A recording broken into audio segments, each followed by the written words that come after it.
ओम गणगणपते नमः। जय माँ लक्ष्मी। दोस्तों, आज मैं आपको माघ मास महात्म्यम के 16वें अध्याय की कथा सुनाने जा रही हूँ। कार्तिवीर कहने लगे कि हे भगवान, वह राक्षस कौन था और कांचन मालिनी कौन थी? उसने अपना धन कैसे दिया और उनका साथ कैसे हुआ? हे ऋषि, अत्रि ऋषि की संतानों के सूर्य, यह कथा सुनाकर मेरा कौतूहल दूर कीजिए। तब दात्री जी कहने लगे, राजन, इस पुरातन विचित्र इतिहास को सुनो। कांचन मालिनी नाम की एक सुंदर अप्सरा थी जो माघ मास में प्रयाग में स्नान करके कैलाश पर जा रही थी। तब उसको मार्ग में जाते हुए हिमालय के कुंड से एक घोर राक्षस ने देखा।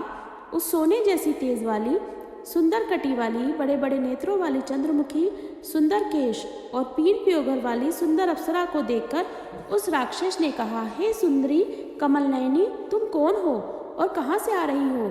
तुम्हारे वस्त्र और वेणी भीगी हुई क्यों हैं? तुम आकाश मार्ग से कहाँ जाती हो और किस पुण्य के प्रताप से तुम्हारा शरीर ऐसा तेजस्वी और रूप ऐसा मनोहर है? तुम्हारे गीले वस्त्र से मेरे मस्तक पर गिरे हुए एक बूंद जल से मेरे क्रूर मन को एकदम शांति प्राप्त हो गई है। इसका क्या कारण है? इस जल की महिमा क्या है? तुम बड़ी शीलवती प्रतीत होती हो, इसका कारण मुझसे कहिए। अप्सरा कहने लगी, हे राक्षस, सुनो, मैं काम रूपिणी अप्सरा हूँ। मैं प्रयाग में संगम से स्नान करके आ रही हूँ। इसी से मेरे वस्त्र भीगे हुए हैं। अब कैलाश पर जा रही हूँ, जहाँ पर श्री शिवा निवास करते हैं। त्रिवेणी के जल से मेरी सब क्रूरता दूर हो गई है, जिसके पुण्य के प्रभाव से मैं इतनी सुंदर और पार्वती जी की सखी हुई हूँ। सो आश्चर्य देने वाला उदाहरण मुझसे ब्रह्मा जी ने कहा है, सो सुनो। मैं कलिक देश के राजा की वेश्या थी, रूप लावण्य और सुंदरता में अपूर्व थी। मेरी सुंदरता पर सारा नगर मोहित था और मैंने अनेकों प्रकार के भोग भोगे हैं। अनेक प्रकार के वस्त्र और आभूषण की घर में कोई कमी नहीं थी। कई कामी पुरुष आपस में स्पर्धा से ही मृत्यु को प्राप्त हो गए। इस तरह उस नगर में बड़ी सुंदरता से यौवन व्यतीत हुआ और मैं वृद्धावस्था को प्राप्त हुई। तब मेरे मन में विचार उत्पन्न हुआ कि मैंने अपनी सारी आयु पापों में ही व्यतीत कर दी है। धर्म का कोई कार्य, दान, तप, यज्ञ आदि नहीं किया। शिव या दुर्गा जी की आराधना नहीं की, ना कभी भगवान विष्णु का पूजन किया है।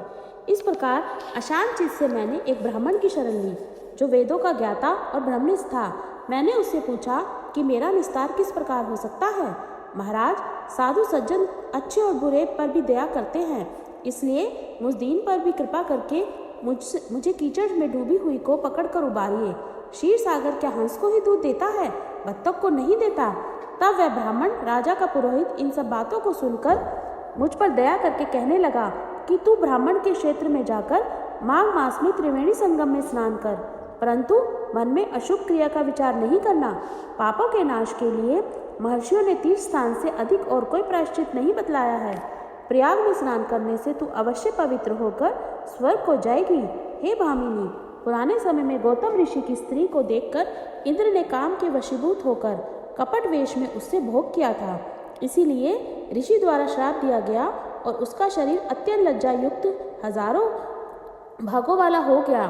तब इंद्र नीचा मुंह करके अपने पाप कर्म की बुराई कराने लगा और मेरु पर्वत के शिखर पर स्वच्छ जल वाले सरोवर पर एक स्वर्ण कमल से भरे हुए कोटर में घुस गया और अपने पाप को धिक्कारता हुआ कामदेव की बुराइयां करने लगा। यह सब पापों का मूल है। इसके ही वशीभूत होकर मनुष्य नरक में जाते हैं और अपनी धर्म, कीर्ति, यश और धैर्य का नाश करते हैं। इंद्र ऐसा सोच रहा था, सो इंद्र के बिना सारा देवलोक शोभाहीन हो गया। तब देवता, गंधर्व, किन्नर, लोकपाल इंद्राणी के सहित बृहस्पति जी से जाकर पूछने लगे कि महाराज, इंद्र के ना रहने से स्वर्ग ऐसा शोभाहीन हो गया है जैसे सतपुत्र के बिना श्रेष्ठ कुल। इसलिए स्वर्ग की शोभा के लिए कोई क्रिया सोचिए। इस विषय में देर नहीं करनी चाहिए।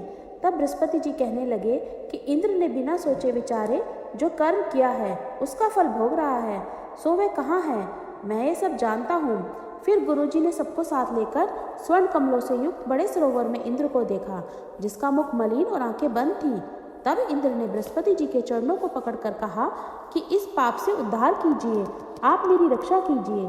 तब बृहस्पति जी ने इंद्र से कहा कि प्रयाग में स्नान करने से ही तुम पाप मुक्त हो जाओगे।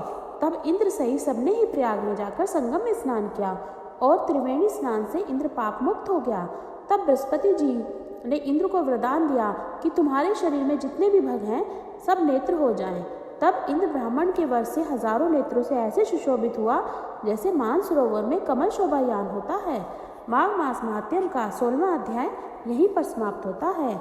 ओम नमो वासुदेवाय नमः।